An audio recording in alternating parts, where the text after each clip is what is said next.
Shalom. Ya, saya percaya kita semua dalam keadaan baik, sehat, luar biasa ya, karena Tuhan senantiasa bersama dengan kita. Selamat hari Minggu buat yang ada di Amerika, selamat hari Senin ya, yang ada di Indonesia ini ya, atau masih Minggu nih, ya malam. Iya, saya percaya saudara kita semua pastinya ya hari-hari ini mengikut Tuhan ya, dan tidak sedikit orang yang bertanya, ya saya itu ikut Yesus itu dapatnya apa? Ya namanya manusia ya Pak, apalagi pengusaha-pengusaha itu kan selalu kalau melakukan sesuatu berpikirnya dapatnya apa? Ya itu ya biasalah, namanya juga manusia. Nah hari ini saya ingin kita sama-sama belajar dari ternyata murid-murid Yesus itu juga pernah bertanya. Ya, saya ini udah ikut Yesus, dapatnya apa ikut Yesus? Ya, ada di sini yang bertanya ikut Yesus dapat apa?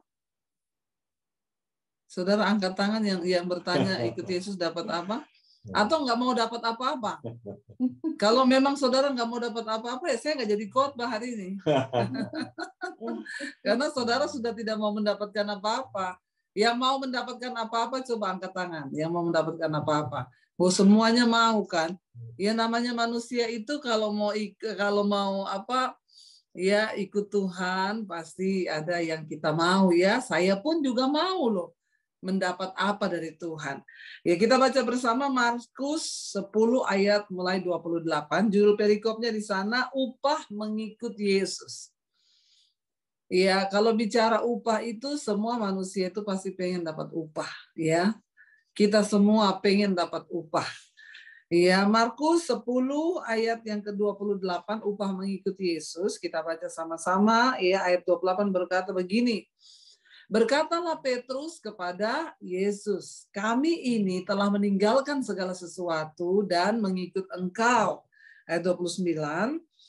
Jawab Yesus, ya, aku berkata kepadamu, sesungguhnya setiap orang yang karena aku dan karena Injil meninggalkan rumahnya, saudaranya laki-laki atau saudaranya perempuan, ya ibunya dan bapaknya, anak-anaknya atau ladangnya, ayat 30, ya orang itu sekarang pada masa ini juga akan menerima kembali 100 kali lipat rumah, saudara laki-laki, saudara perempuan, ibu, anak, dan ladang, sekalipun disertai berbagai penganiayaan, dan pada zaman yang akan datang, ia akan menerima hidup yang kekal. Ayat yang berikutnya, ayat 31, tetapi banyak orang yang terdahulu akan menjadi yang terakhir, dan yang terakhir akan menjadi yang terdahulu. Luar biasa saudara, kalau kita lihat dari perikop ini judulnya adalah upah mengikuti Yesus. Ya kalau di sana kita lihat percakapan Petrus ya, Petrus itu ngomong ayat 28, berkatalah Petrus kepada Yesus, kami ini telah meninggalkan segala sesuatu dan mengikut Engkau. Petrus belum ngomong loh sama Tuhan, ya. Lalu apa Tuhan yang saya dapat dari Engkau? Kita ini sudah meninggalkan segala-galanya. Ya, Petrus tuh belum ngomong, belum nanya, tapi Yesus itu udah tahu apa yang ada di hati Petrus. Jadi saudara, Tuhan itu tahu sesungguhnya apa yang ada di hati kita hari-hari ini. Ya, apapun yang saudara pikirkan, apapun yang saudara rindukan, tuh Tuhan tahu tanpa saudara kasih tahu dulu. Petrus baru ngomong, Tuhan, ya kami telah meninggalkan segala sesuatu dan mengikut Engkau. Syarat yang pertama mengikut Yesus itu harus meninggalkan segala sesuatu. Ya, segala sesuatu itu apa? Saya tadi ngobrol dengan Pak Yongki, saudara, di perjalanan. Ya, Pak, kenapa bisa pindah ke sini? Ya, wah, Bu, saya itu secara manusia tuh lagi sukses-suksesnya waktu itu. Gajinya gede ya waktu itu. Dipanggil ke Amerika dengan tawaran yang ya sebenarnya ya lebih pilih menerima gaji gede ya di sana. Ya, lalu saya tanya, lalu kenapa Bapak pilih untuk ke sini? Ya, padahal di sana gajinya besar. Ya, namanya panggilan. Panggilan Tuhan. Ternyata bukan cuma Petrus ya, bukan cuma saya, tetapi semua orang ketika dipanggil Tuhan itu harus rela meninggalkan segalanya untuk mengikut Tuhan. Meninggalkan segalanya itu apa? Ya, apapun yang Tuhan panggil saat itu. Udah nggak peduli, ya luar biasa loh ya. Kalau orang lain dipanggil dalam keadaan bangkrut, nggak ada kerjaan, nggak ada gaji, wah dipanggil gitu langsung oke. Orang saya udah nggak punya apa-apa ya Bu, ya enak kalau kayak begitu ya. Tapi kalau lagi punya gaji gede, rasanya hidup lebih mapan, dipanggil ke sesuatu yang kalau kita lihat grafiknya itu malah turun, akan menjalani sesuatu yang belum pasti di sini, itu tidak mudah. Tapi itulah mengikuti Yesus. Iman, percaya kita kepada Tuhan. Petrus bilang, kami meninggalkan segala sesuatu. Saya yakin ketika mengikuti Yesus bukan hanya meninggalkan kenyamanan, yang terutama dosa. Ya, karena Tuhan bilang, Petrus bilang, kami mengikut engkau meninggalkan. Jangankan saudara harta kekayaan, Tuhan akan jangankan dosa, harta kekayaan, Tuhan minta apalagi hidup yang kudus. Syarat untuk mengikuti Yesus yang pertama, ya tentunya meninggalkan dosa. Karena itu hari-hari ini, sebelum kita bicara upah di belakang, kita bicara harganya dulu nih. Apa yang harus kita tinggalkan? Kenyamanan, ya fasilitas mungkin yang kita punya. Ketika saya juga menerima Yesus, saya harus meninggalkan semua kenyamanan saya. Ya, dan bukan hanya itu, yang terpenting kita harus meninggalkan hidup lama kita. Dosa-dosa yang melekat dalam hidup kita. Kenapa? Ya, karena itu syarat saudara. Dia bilang, Petrus bilang, kami telah meninggalkan segala sesuatu. Tuhan itu punya hitung-hitungan. Tuhan tuh ngerti kalau manusia itu pengen dapat sesuatu. Yang namanya manusia itu pasti pengen dapat untung. Kalau ikut ini, saya begini, saya begitu. Lah bagaimana? Dia Tuhan ya yang bukan hanya memanggil kita, tapi dia memperhitungkan upah dalam kita mengikut dia. Ya, kada upah, semakin besar harga yang saudara bayar, ya tentunya semakin besar kemuliaan yang akan kita terima. Banyak orang berkata, enak ya Bu Devi pelayanan, ya sampai ke Amerika, sampai jangan lihat sekarang. Puluhan tahun saya menderita.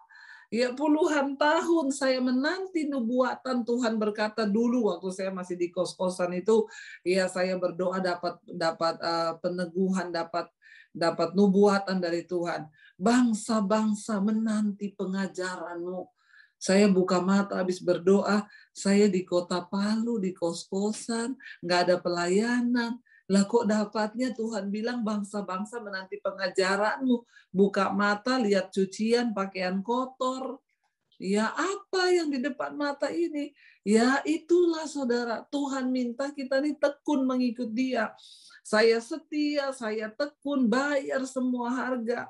Ya, dan ketika sampai waktunya, ya tentunya upah yang akan kita terima itu waktu, jumlah, semuanya itu sesuai dengan ukurannya Tuhan, bukan ukurannya kita. Jangan pernah memakai takaran kita untuk mengukur Tuhan. Maka kita bisa stres, bisa murtad. Kenapa? Karena ukuran kita dengan ukuran Tuhan itu beda. Ya, ukuran kita bisa A, tapi ternyata bagi Tuhan bisa C, bisa D. Ukuran kita bisa mungkin 100, tapi ternyata di mata Tuhan kamu tuh cuma 50. Sebaliknya, ya kita berpikir mungkin cuma 50, tapi Tuhan bilang enggak, kamu dapat 100. Nah itu saudara, ya yang pertama ikuti Yesus, tinggalkan segala sesuatu, ya tinggalkan. Ya, lalu baru kita akan melihat Tuhan akan memberikan kita upah. Ayat 29 berkata, jawab Yesus, ya, Tuhan tahu nih maksudnya Petrus ini ngomong ini apa. Ya, dia sudah kode keras ini. Petrus ini sudah kode keras sama Tuhan Yesus ya. Yesus jawab, aku berkata kepadamu, sesungguhnya setiap orang yang karena aku, karena Injil, meninggalkan rumahnya, saudara laki-laki, saudara perempuan, ibu, bapaknya, anaknya, ladangnya, Termasuk Pak Yongki itu meninggalkan ladang waktu dipanggil untuk pelayanan ke sini. Ladang itu bicara tentang sesuatu yang menghasilkan. Ya, tapi Bapak meninggalkan. Ya, ayat 30 Yesus bilang apa? Orang itu pada masa ini juga akan menerima kembali 100 kali lipat rumah, saudara laki-laki, saudara perempuan, ibu, anak, ladang, sekalipun disertai ya berbagai penganiayaan pada zaman yang akan datang, ia akan menerima hidup yang kekal. Wow, janji Tuhan itu, Tuhan bilang kapan? Untuk masa akan datang hidup kekal udah pasti. Ya, itu untuk masa yang akan datang. Tapi Tuhan bilang masa ini juga akan diberkati. Kalau cuma masa yang akan datang kelamaan. Makanya ada orang bilang diberkati ya Bu, ya Tuhan memberkati ya sampai nanti kelak ketika Tuhan datang. Saya bilang bukan cuma masa yang akan datang, Tuhan berkati sekarang di bumi dan di sorga. Itu janji Tuhan. Orang yang sungguh-sungguh mengikut Tuhan itu diberkati di bumi dan di sorga. Tuhan bilang apa? Dia akan ganti semua yang hilang dulu. Makanya saya suka nyanyi lagu, apa yang hilang dariku, Engkau pulihkan di hidupku lebih dari yang aku tahu. Kau memeliharaku, apa yang hancur dariku, Engkau pulihkan di hidupku lebih dari yang aku tahu. Engkau Tuhan mengasihi aku. Amin, saudara. Apa yang hilang dari kita itu Tuhan sanggup kembalikan.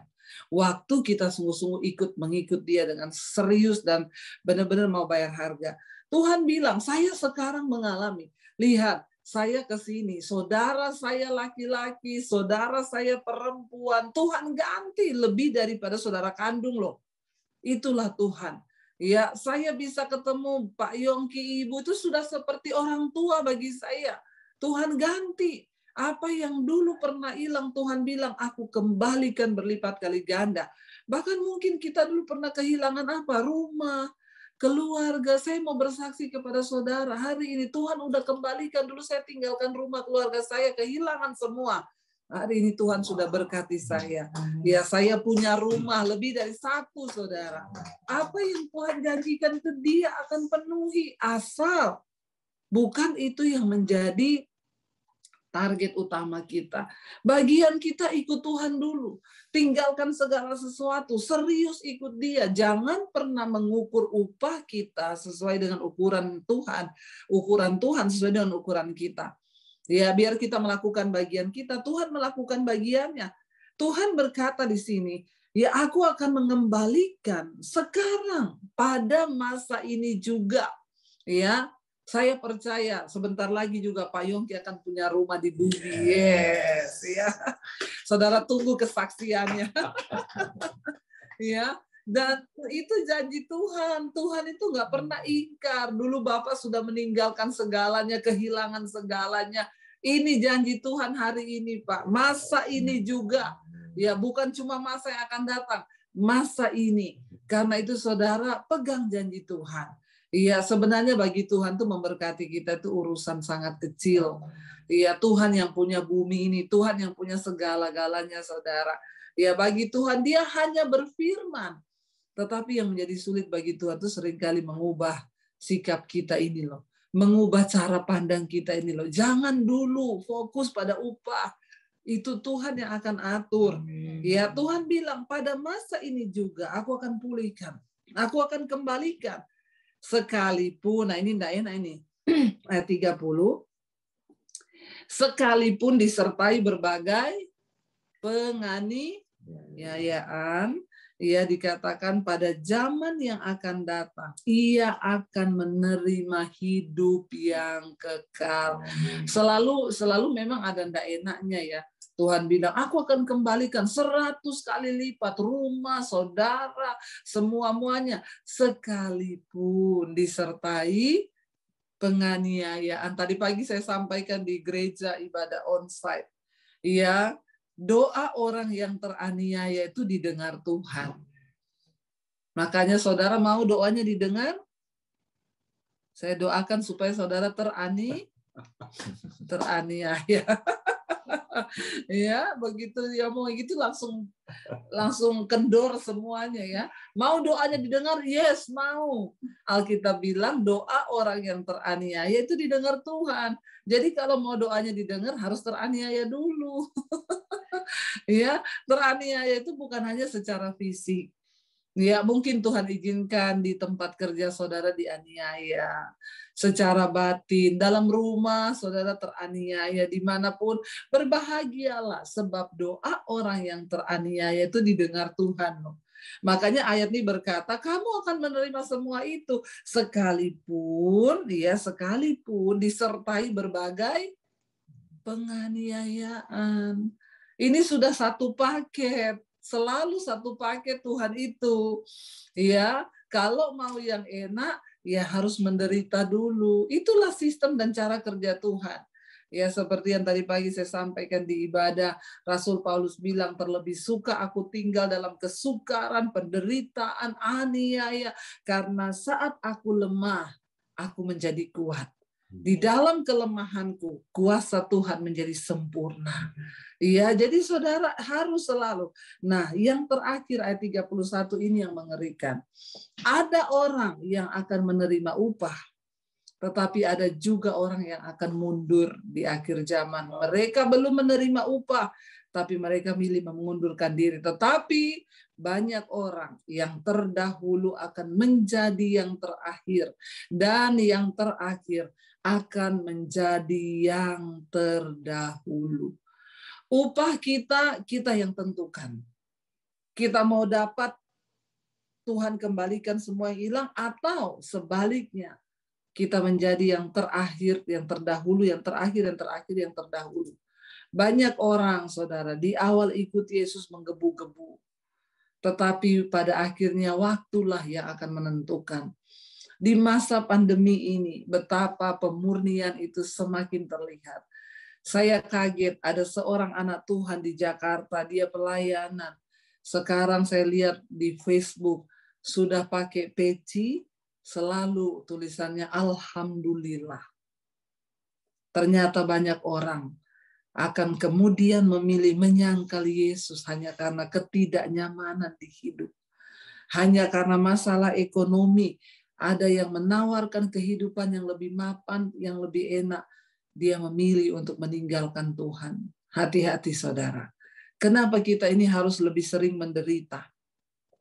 Karena kalau kita sudah terbiasa menderita yang tidak enak itu, kita akan menjadi orang yang lebih mudah bersyukur. Ketika mengalami sedikit saja berkat, kita ini akan jadi orang yang bersyukur. Tapi sebaliknya, orang kalau cuma mau enak-enakan terus, dia mengalami sedikit saja penderitaan, dia sudah merasa dia yang paling menderita. Banyak orang Kristen alay, lebay hari-hari ini, merasa dia yang paling menderita. Ya, ada orang, Bu, saya itu loh Bu, saya menderita banget Bu, masa suami saya kehilangan pekerjaan, ini begini-begini, tapi masih naik mobil, masih punya rumah, baru kehilangan pekerjaan. Saya bilang, Ibu, pergi lihat di NTT sana. Ya, sekali-kali Ibu ikut saya pelayanan misi. Lihat orang yang nggak punya rumah. Mau makan hari ini aja mereka bingung mau makan apa. Ya, jangan merasa Ibu yang paling menderita di dunia ini. Karena Ibu sudah terbiasa senang. Jadi baru mengalami sedikit masalah sudah merasa paling menderita. Tapi kalau kita membuka mata, melihat orang yang ada di bawah, makanya sering-seringlah saudara turun ke lapangan. Lihat orang yang berkesusahan. Ya, saya mau berbagi dengan saudara. Saya dengan suami, kami melatih diri juga. Itu di mobil saya selalu ada sembako, saudara. Kemanapun kami pergi, kami taruh 10 pack itu di mobil. Tidak pernah berhenti. Kami lewat di bawah jembatan, ada orang yang tidak punya rumah tidur di bawah jembatan, kami berhenti. Kami kasih, ada kakek-kakek tua lagi dorong gerobak di tengah jalan, kami berhenti. Kenapa?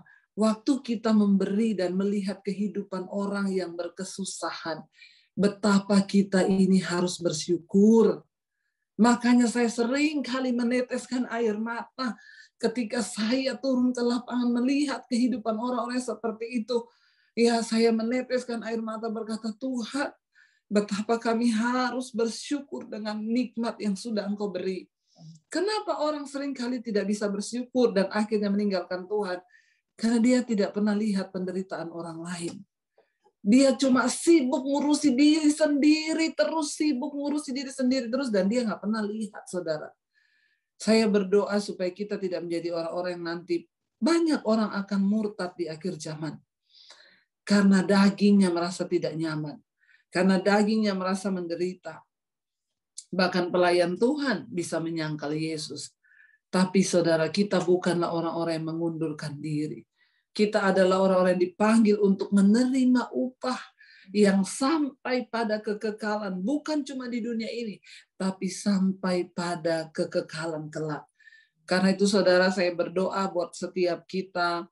Ya, mari hari-hari ini kita semakin mendekatkan diri pada Tuhan.